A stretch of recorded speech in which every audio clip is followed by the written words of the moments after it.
Vem coisa mais pesada por aí, a gente sabia disso desde 2022. Eles foram escalando do ponto de vista da perseguição e a gente não tem ideia de onde isso vai parar. Lembra da Deolane e do MC Pisa? Falando sobre um atentado contra a vida do Flávio? Acho que não deu certo, né? Contaram. Agora nós estamos contando para você desde o início da manhã que tem uma contagem regressiva até o dia 25 para tentarem inviabilizar a candidatura do Flávio. Fala pessoal, sejam muito bem-vindos. O meu nome é Bruno, começando mais um giro de notícias. Mas antes eu peço que você se inscreva no canal, deixe o seu like, compartilhe o vídeo e ajude esse conteúdo a chegar a mais pessoas. Bora para o vídeo!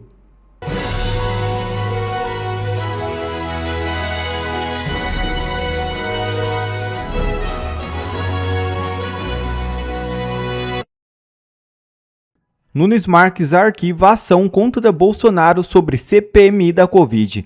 Ministro do STF rejeitou o pedido apresentado pelo PSOL e seguiu o parecer da PGR, que não identificou indícios de crime. É isso mesmo. O ministro Cássio Nunes Marques, do Supremo Tribunal Federal, determinou o arquivamento de uma ação apresentada pelo PSOL contra o ex-presidente Jair Bolsonaro por supostas irregularidades relacionadas à Comissão Parlamentar de Inquérito. A decisão assinada na terça-feira 14 acompanhou o entendimento da Procuradoria-Geral da República, que concluiu não haver elementos para dar continuidade ao caso. E advogados pedem investigação de Moraes por restrição a Flávio. Ministro do STF foi acusado de abuso de autoridade por suspender as visitas do senador ao pai, o ex-presidente Jair Bolsonaro. Nesta quarta-feira, 15, os advogados Paulo Faria e Felipe de Oliveira pediram à Procuradoria-Geral da República uma investigação contra o ministro Alexandre de Moraes, do Supremo Tribunal Federal. A solicitação ocorre em virtude da decisão do juiz de suspender visitas do senador Flávio Bolsonaro ao pai, Jair, por 90 dias. Na notícia crime, os advogados acusam Moraes de abuso de autoridade e de violar prerrogativas da advocacia. Eles argumentam que Flávio, além de filho do ex-presidente, é advogado constituído para atuar na execução penal de Bolsonaro. Conforme Faria Oliveira, Moraes proibiu as visitas de maneira genérica, sem preservar o direito de Flávio de se comunicar pessoalmente de forma reservada. Faria e Oliveira pedem que a PGR instaure um procedimento para apurar a responsabilidade criminal de Moraes. Solicitam ainda a produção de provas, incluindo os depoimentos do ministro do STF e do presidente da OAB. Você sabe qual foi a última cartada do Flávio Bolsonaro para conseguir visitar o pai preso depois que o Moraes impediu que essas visitas acontecessem?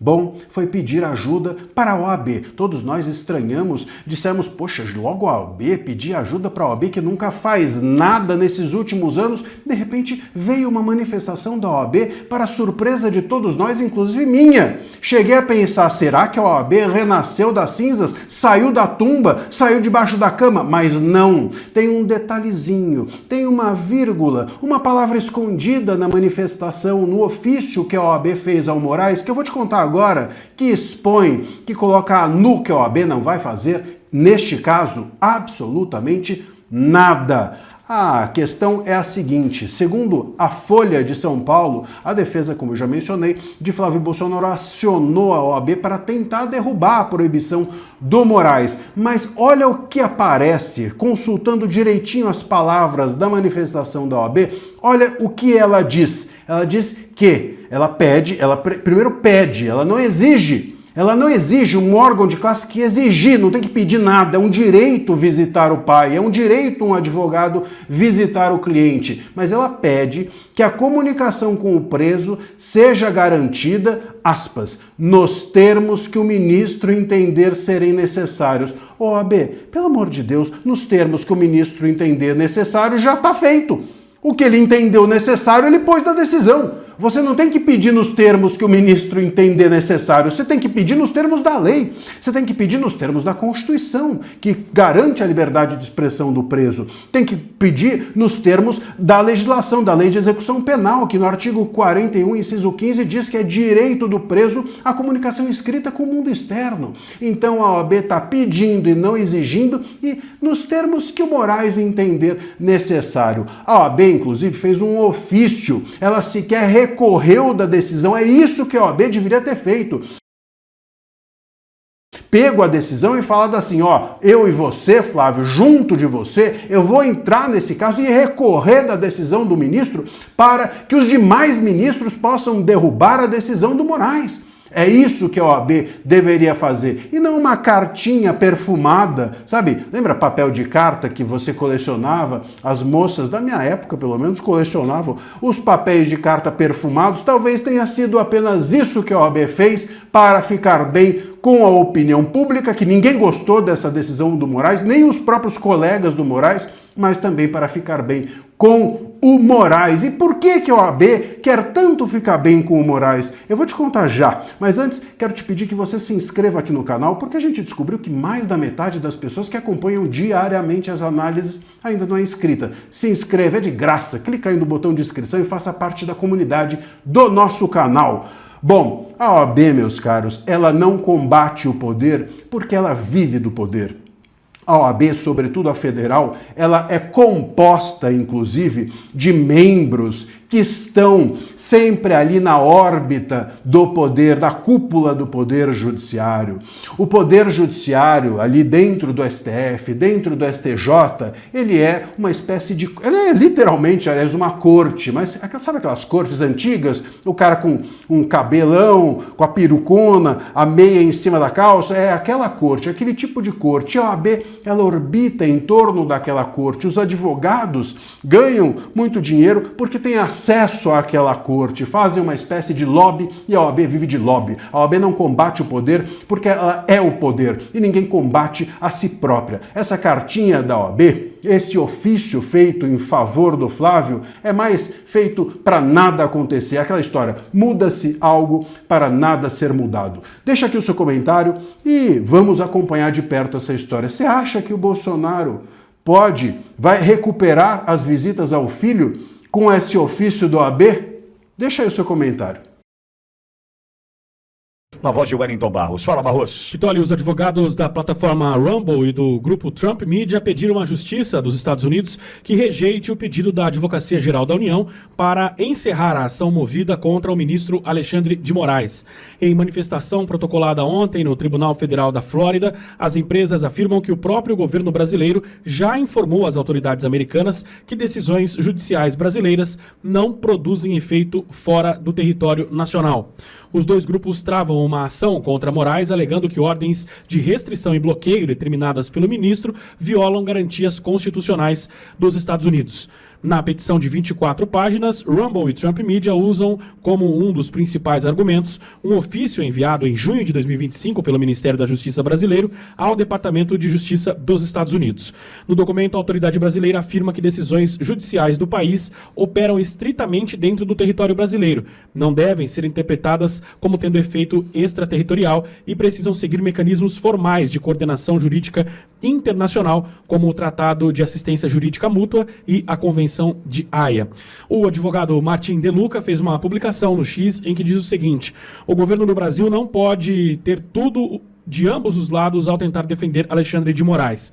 Ao se dirigir ao Departamento de Justiça dos Estados Unidos, o governo do Brasil disse que suas ordens judiciais operam estritamente dentro do Brasil, não têm efeito extraterritorial e devem ser notificadas por meio da Convenção de Haia ou também por meio do Tratado de Assistência Jurídica Mútua. Mas em tribunal dos Estados Unidos, o Brasil agora pede o arquivamento do caso contra Moraes, com base na teoria de que ordens de um juiz brasileiro enviadas por e-mail para a Flórida, exigindo censura de plataformas e usuários americanos, são atos soberanos brasileiros que não podem ser revisados por tribunais dos Estados Unidos. Isso não se trata de se Moraes pode aplicar a lei brasileira no Brasil.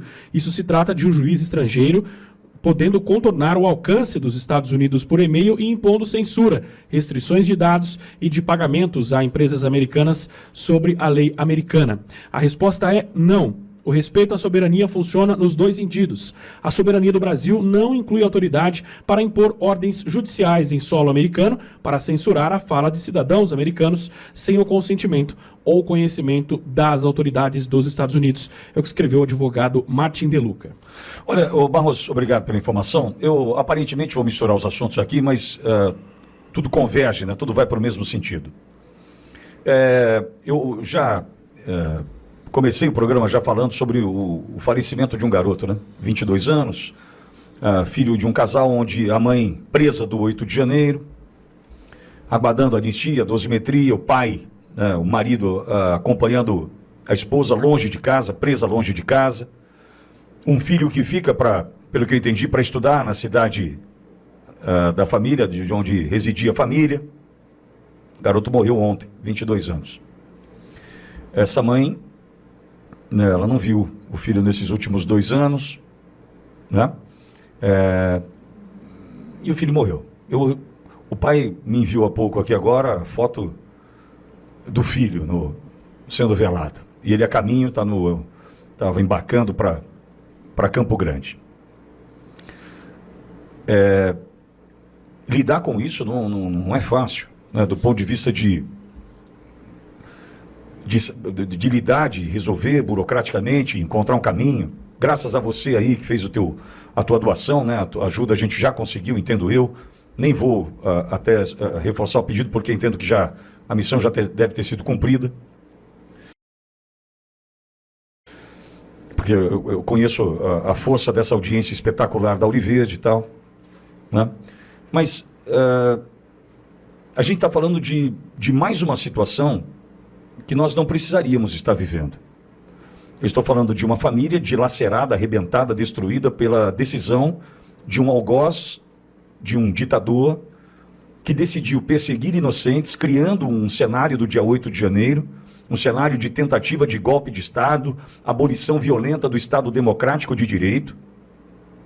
Cria-se o cenário, inocentes são jogados numa armadilha, numa emboscada, são presos, tudo para justificar a prisão do presidente Bolsonaro. Que fique muito claro, tudo que nós vivemos até aqui, com relação ao 8 de janeiro, e aquela mentira daquela trama golpista, tudo isso se deu para que o processo pudesse terminar com a prisão do presidente Bolsonaro.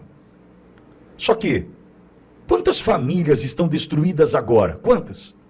Eu estou falando de uma família, que a mãe está presa, que o marido, né, o pai, decide estar ao lado da esposa e decidiu corretamente, mas imagine o coração desse homem com a esposa presa e um filho de 22 anos longe, estudando, e esse filho de 22 anos falece num acidente. Imagine a cabeça dessa mãe, que não vai poder estar ao lado do esposo, do marido, no momento mais difícil da vida de ambos. Porque certamente ela deve estar agora sentindo a maior dor que qualquer ser humano jamais, né, pode imaginar sentir, que é a dor da perda de um filho. Ok? Mas por que você está falando isso, Pitório, se a gente está falando de Rumble, se a gente está falando de Alexandre de Moraes, se a gente está falando de AGU pedindo anulação do processo? Porque eu estou dizendo que esse algoz, que esse ditador, que agora conta com essa tentativa de anulação do processo nos Estados Unidos, eu não posso me esquecer de quem apoia isso, ou de quem tenta, ou poderia tentar conter isso. Eu estou falando constitucionalmente, dentro da lei, usando das ferramentas legais. E aí, eu me lembro de Herodes, matando as crianças, para tentar encontrar o Salvador, encontrar Jesus, matando crianças, e me lembro de Pôncio Pilatos lavando as mãos. Veja, eu vou juntar os dois personagens da nossa história. Quem decidiu matar crianças para encontrar, dentre essas, aquele que havia sido anunciado como Salvador? Esse que decidiu matar as crianças, ele toma a decisão, mas salvo engano não foi Herodes que foi sujar as suas mãos de sangue matando crianças, não é?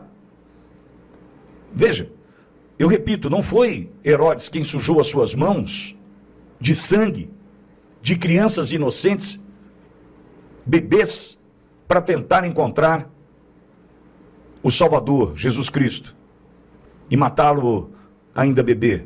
Não foi. Herodes deu a ordem e alguém cumpriu. O bigodinho lá da Alemanha fez a mesma coisa. A mesma coisa.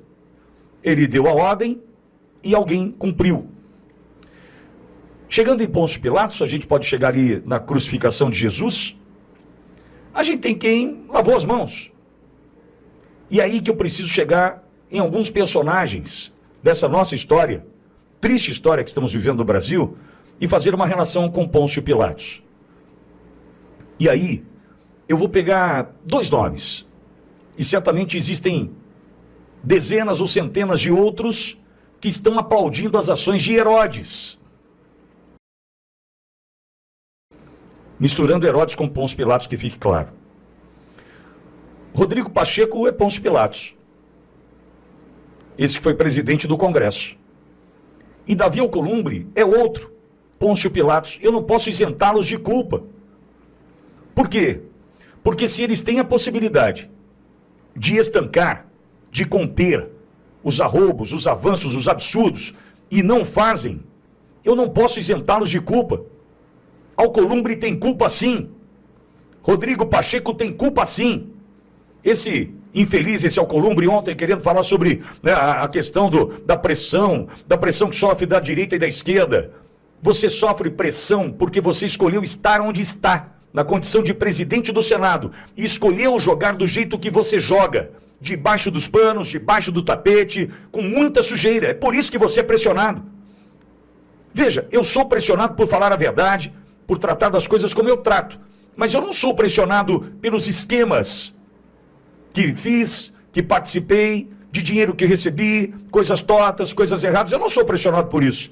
Meu telefone não toca para falar, acho que era bom você não falar disso, hein? Meu telefone não toca para isso, Davi Alcolumbre. O seu toca. Por quê? Porque em algum momento você sabe o que decidiu fazer da sua vida. E é por isso que sofre pressão. Veja, no meio do dinheiro que rodou por aí do Banco Master, patrocinando esse ou aquele, eu não vi um centavo desse dinheiro e nem procurado fui para receber tal dinheiro. Pressão eu não receberei. Proposta eu não recebi. Sabe por quê, Alcolumbre? Porque quem me conhece sabe a maneira que eu decidi, a decisão que eu tomei lá atrás, a forma como eu cuido da minha vida, e que certamente você decidiu, de um jeito muito diferente do meu, cuidar da sua. Só que você, Davi Alcolumbre, você, Rodrigo Pacheco, ambos, Pacheco já foi, Alcolumbre foi e é novamente presidente do Senado, vocês, através de uma ferramenta legal, tiveram a possibilidade de estancar, de conter os arroubos, os avanços e os absurdos cometidos por um ministro do Supremo que decidiu cumprir com um plano diabólico, destruir vidas e famílias. Vocês aplaudem ou lavam as mãos, mas eu preciso condená-los da mesma forma. Seja porque lavaram as mãos, seja porque decidiram apoiar, virar as costas, simplesmente negar a possibilidade de usar de uma ferramenta legal dos freios e contrapesos, do processo de impeachment.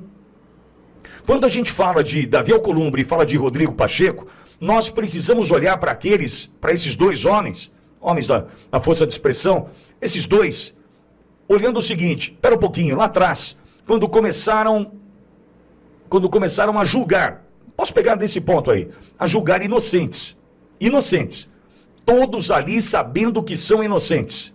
Por quê? Aqueles que deveriam ser presos pelo vandalismo, pela depredação de patrimônio público, não foram presos. É simples. Dos 176 identificados dentro do Palácio do Planalto, 47 deles, ou seja, 47 infiltrados que destruíram, vandalizaram, depredaram, não foram presos. Não foram presos. Alguns ainda dentro da quadra da Polícia Federal, questionados se eram Lula ou Bolsonaro. Quem respondeu Lula saiu pela porta da frente da Polícia Federal. Por quê? Opa, esse foi pego, não era para ser pego aqui. Os infiltrados, Esses não foram condenados. Ou seja, tanto o Rodrigo Pacheco quanto o Davi Alcolumbre, ambos sabem que isso é uma trama mentirosa, criando uma possibilidade real e já cumprida de prender o presidente Bolsonaro. E vocês não podem ser tratados como... eles podiam decidir, não decidiram, os isentões. Não, vocês são culpados também pelo que está acontecendo no Brasil. Porque se a gente tivesse contido lá atrás os arroubos, os avanços, os absurdos, a gente não estaria falando de Rumble agora, ou tentando entender o que a AGU quer, preservando um ministro que sabe o que fez. Sabe o que fez. Posso dar o meu exemplo. 23 de novembro de 2022. Esse era o dia. 23 de novembro de 2022. 2 da tarde. Fomos informados por um e-mail da plataforma onde você nos assiste agora, que estávamos sumariamente, né? Fomos informados que sumariamente tomaram a decisão de desmonetizar um canal. Nós vivemos disso. Nós vivemos desse trabalho. Vivemos 16 meses aqui de doações por parte da audiência, que graças a Deus entendeu a importância do nosso trabalho. E essa audiência espetacular nos ajudou a sobreviver, pagar as contas durante 16 meses. E o aviso que chegou pela plataforma através de um e-mail, sem pé nem cabeça, falando sobre políticas da comunidade, de privacidade, enfim, mas nós não encontramos nada que ali pudesse justificar a nossa desmonetização. Isso já acontecia por ordens que chegavam desse ministro, via e-mail para a plataforma, para perseguir os seus opositores. Nós só estamos aqui graças a você, acredite, porque você nos ajudou. Porque se fosse pelo sistema, nós não estaríamos mais aqui. Sobrevivemos. Quantas outras decisões foram tomadas no que tange a perseguição de opositores, a prisão de opositores? E nós chegamos à notícia de hoje da morte de um garoto de 22 anos, longe dos pais, porque a mãe está presa e porque o pai decidiu estar ao lado da esposa, o marido ao lado da esposa. E veja a decisão desse homem, deixando um garoto de 20 anos à época para trás, para que ele pudesse continuar os seus estudos, entendo eu, e agora recebem a notícia da morte de um filho de 22 anos. Imagine o calvário, imagine como será a cabeça dessa mãe, se condenando em função do 8 de janeiro, porque ela vai voltar lá no dia 8 de janeiro, ela vai voltar em tempos que ficou diante das unidades militares, não sei onde foi, não faço ideia, não sei da história. Mas imagine, se eu não tivesse ido, se eu não tivesse ido para Brasília, se eu não estivesse preso, eu poderia estar cuidando do meu filho, ele poderia estar numa outra situação e o garoto está no caixão agora. Então veja, eu estou falando de Rumble e tratando dessa forma, pelo simples fato de te mostrar o seguinte: estou tratando de Alexandre de Moraes aqui até agora, porque quem poderia já agir constitucionalmente, com ferramentas legais, tratou Herodes como tratou Pôncio Pilatos de Jesus Cristo. Então, trataram Herodes lavando as mãos. Eu não vou fazer nada, não tenho nada a ver com isso. Tem sim. Não é só a história que irá lhe condenar, desejo eu. Não é só a história. A história certamente irá condenar estes que lavaram as mãos diante das decisões de um Herodes do tempo moderno. Está aí um garoto que morreu, longe dos pais. O que eu faço agora? Sabe, a gente tem que olhar para o Brasil e entender o seguinte: está tudo errado, amigo. Está tudo errado. A gente falou hoje sobre inviabilizar a candidatura do Flávio por mais uma pirueta, uma cambalhota. Eles vão tentar encontrar algo contra o Flávio que não existe. Só que esse recado já foi dado, fita dada. Fita dada. E o que será da gente? A gente está preparado para lutar? A gente está preparado para argumentar? Vem coisa mais pesada por aí, a gente sabia disso desde 2022, eles foram escalando do ponto de vista da perseguição e a gente não tem ideia de onde isso vai parar. Lembra da Deolane e do MC Pisa, falando sobre um atentado contra a vida do Flávio? Acho que não deu certo, né? Contaram. Agora nós estamos contando para você desde o início da manhã que tem uma contagem regressiva até o dia 25 para tentarem inviabilizar a candidatura do Flávio. E no meio disso tudo, para a perseguição, né, acontecer de uma maneira plena, os patriotas continuam presos sem dosimetria, sem anistia, famílias destruídas. E tem gente ainda tentando passar pano para algoz. Obrigado a você que assistiu esse vídeo até aqui. Deixe o seu comentário e não se esqueça de se inscrever no canal e deixar o seu like. Até a próxima!